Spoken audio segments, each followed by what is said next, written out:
হাওড়া শিবপুরের এক অভিজাত আবাসনের ভেতরে এক মহিলাকে লক্ষ্য করে গুলি চালানোর ঘটনায় শোরগোল পড়ে গিয়েছে। আক্রান্ত ওই মহিলার নাম পুনম সাউ। তার মাথায় গুলি লেগেছে বলেই জানা গিয়েছে।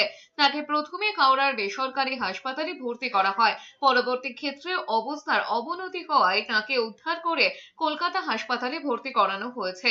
জানা যাচ্ছে শিবপুর থানার নাকির ডগাতেই ওই আবাসন।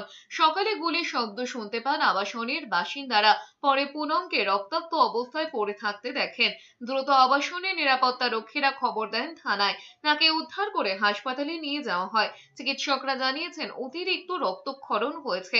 ওই মহিলার অবস্থা আশঙ্কাজনক। তবে পুরো ঘটনাটি নিয়ে ধোঁয়াশায় রয়েছেন আবাসনের বাসিন্দারা।